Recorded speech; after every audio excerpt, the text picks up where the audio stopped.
daughters. After all these years, this is all you have given my son? Mommy, please. They are your grandchildren. Grandchildren? I asked for a grandson. Mommy, did we do something wrong? No, my child. Daniel, look at your wife. Look at the children she has given you. Are you going to waste your entire life with a woman who cannot give you a son? If she cannot give you a boy, find another woman. Daniel, please say something. Mommy is right. I need a son.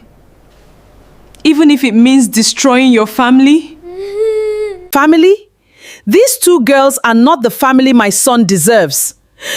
Please don't say that in front of them. Then take your two daughters and leave this house. Daniel, if I walk out of this house tonight, will you come after me? No. No. No. No.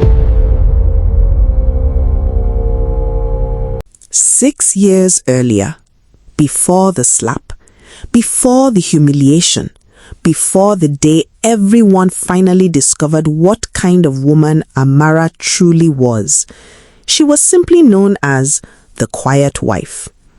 The kind of woman who lowered her voice when her husband raised his. The kind of woman who swallowed insults rather than embarrass her family. And the kind of woman people often mistook for someone who could never fight back. Amara had married Daniel when she was 26. Daniel was handsome, successful, and respected. At least, that was what everyone thought. His mother, Mama Ngozi, had welcomed Amara into the family with a smile. But that smile disappeared after the birth of their second daughter. "You have given my son 2 girls," Mama Ngozi complained one evening. Amara stood quietly with baby Chiamaka in her arms. "Mommy, they are both healthy."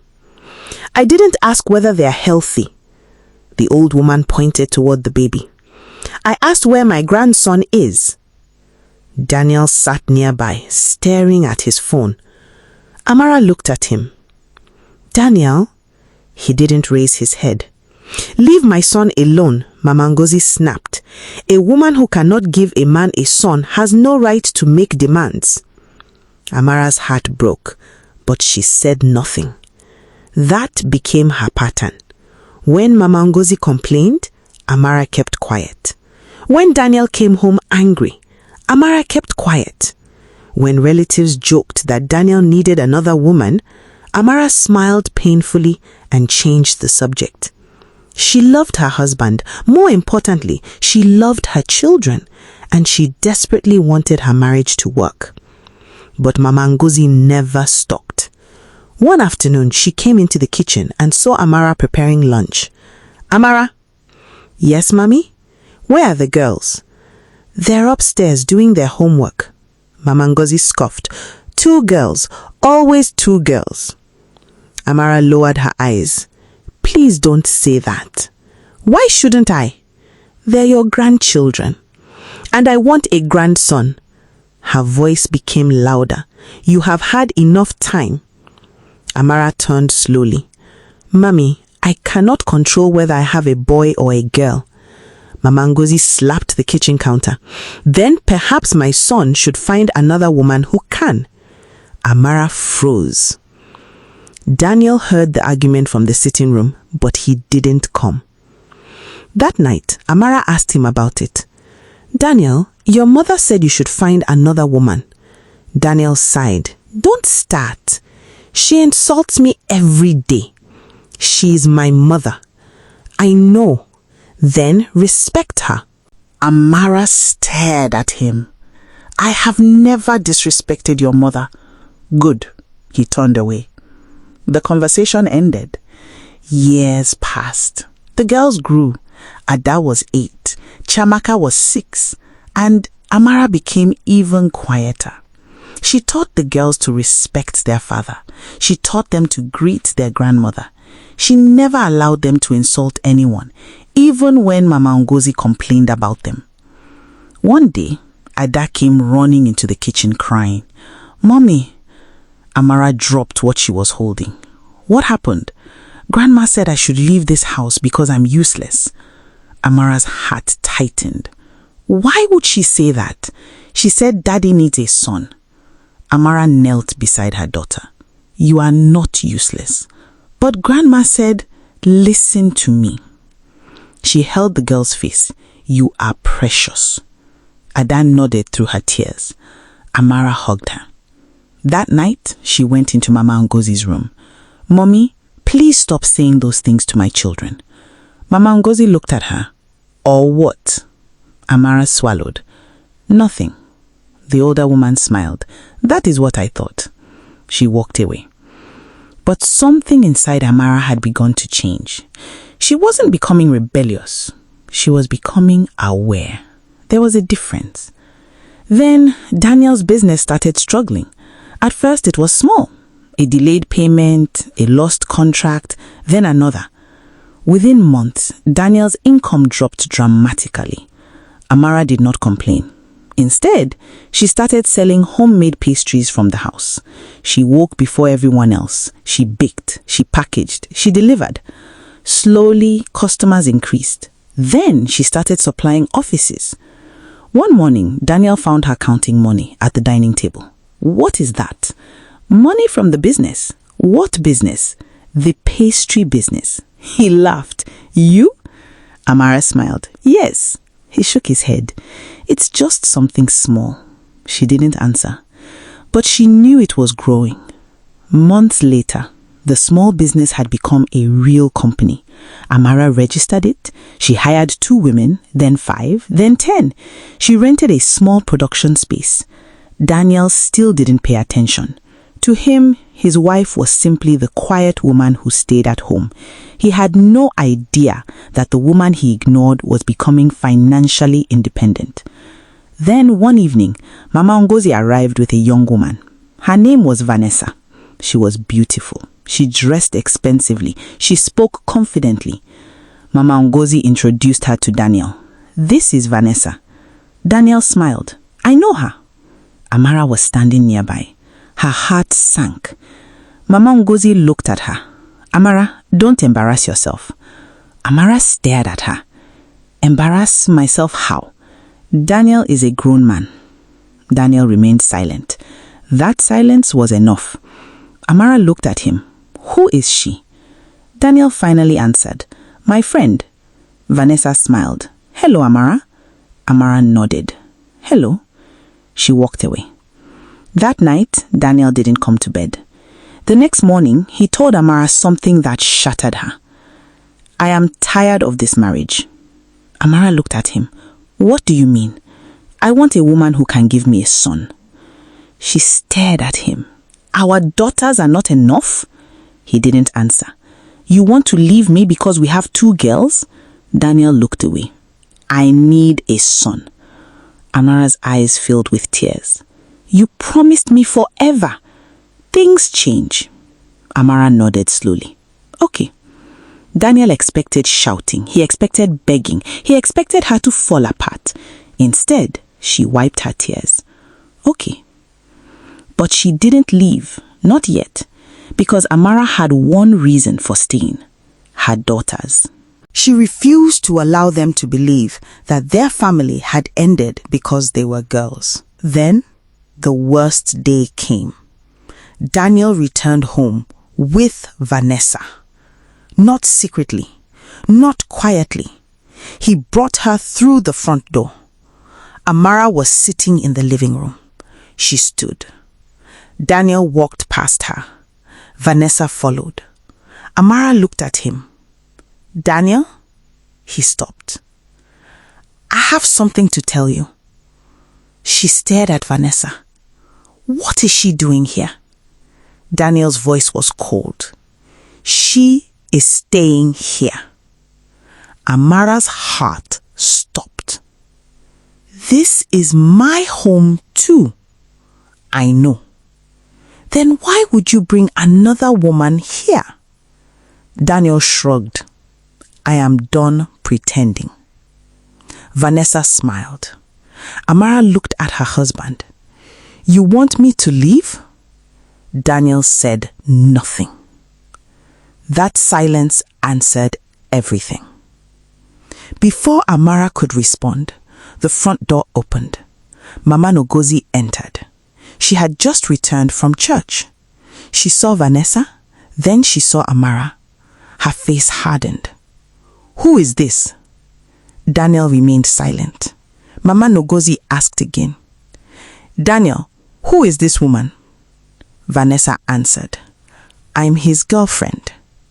Mama Ngozi stared at her son, then at Amara, then back at Vanessa. For a moment, she looked confused. Then she smiled. So, you finally brought her. Amara's eyes widened. You knew? Mama Ngozi ignored her. She pointed at Amara. You! Amara remained still. Leave this house. Amara shook her head. No. Mama Ngozi stepped closer. I said leave. This is my home. Not anymore. Amara looked at Daniel. Is this what you want? Daniel looked at her. I want peace. She nodded. Then say it. Daniel swallowed. I want you to leave. The words crushed her. But Amara didn't cry. She simply picked up her handbag. Then she looked at her daughters. They were standing at the staircase crying. Mommy. Amara rushed to them. She hugged both girls. I love you. Are you leaving us? No. She wiped their tears. I will never leave you. Mama Ngozi shouted. Stop acting. Amara looked at her. You have won. Then she walked out. But she didn't go far. She stayed with a friend for several months. She continued building her business. She never called Daniel. She never begged. She never asked him to take her back. Her business grew. 1 shop became 3. 3 became 7. Soon, Amara's company was supplying supermarkets across Lagos. She bought a beautiful home. She employed dozens of people. She put her daughters in excellent schools. And still, she remained humble. Meanwhile, Daniel's life began falling apart. Vanessa wasn't the woman he thought she was. She spent recklessly. She demanded expensive things. She insulted Mama Ngozi. She refused to tolerate the old woman's interference. Eventually, Daniel discovered that Vanessa had been hiding enormous debts. His business was already struggling. Now, creditors were everywhere. The mansion was mortgaged. The cars were seized. His friends disappeared. His relatives stopped answering his calls. Mama Ngozi began regretting everything. One afternoon, she looked around the nearly empty mansion. Daniel. Yes, Mommy. What happened to us? Daniel laughed bitterly. You helped destroy my marriage. Mama Ngozi lowered her head. I didn't know. You knew. Silence. Then Daniel received a phone call. He answered. His face changed. What? The caller spoke. Daniel sat down. What company? He listened, then slowly whispered. Amara? It was Amara's company. The same woman he had thrown out. The same woman his mother had called useless. The same woman they believed would never survive without Daniel. She had become one of the most successful women in their industry. And now, the company Daniel desperately needed was negotiating to acquire the building where his struggling business operated. 2 weeks later, Daniel attended a business meeting. He entered the conference room wearing an old suit. Then he saw her. Amara walked in wearing an elegant cream power suit. Her hair was styled in long, soft waves. She carried a luxury handbag. 2 executives followed her. Daniel couldn't breathe. Amara? She looked at him calmly. Good afternoon, Mr. Daniel. Mr. Daniel. Not my husband. Not Daniel. Mr. Daniel.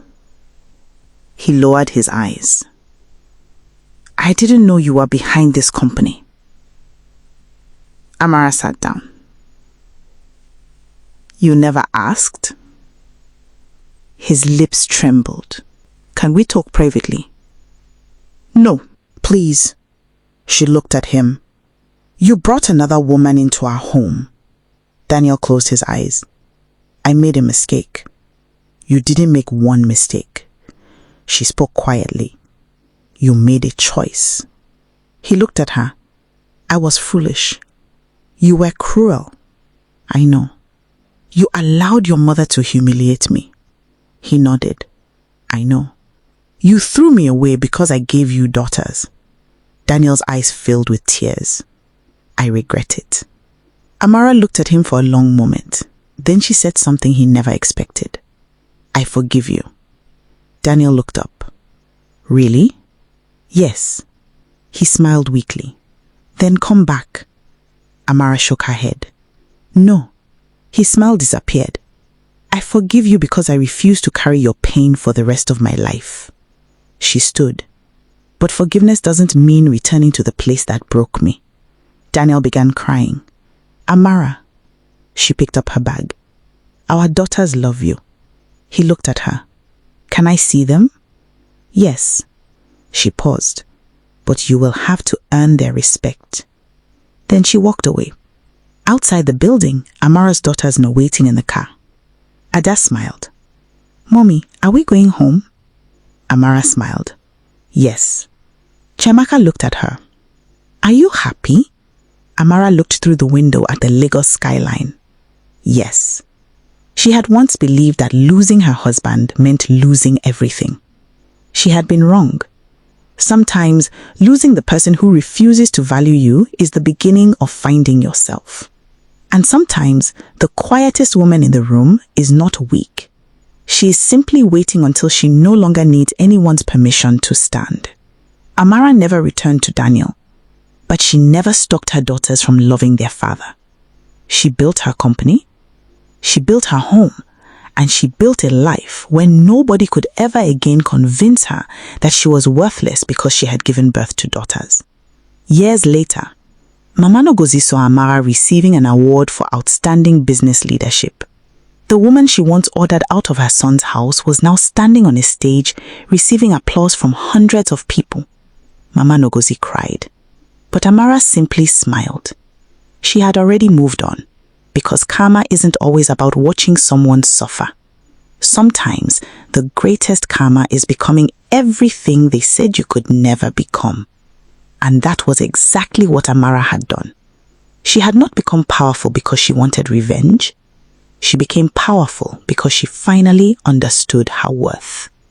If this story touched your heart, remember this. Never mistake someone's silence for weakness. And if you believe every woman deserves to know her worth, subscribe to turn on notifications. Because sometimes the person everyone treats like nothing becomes the person nobody can afford to lose.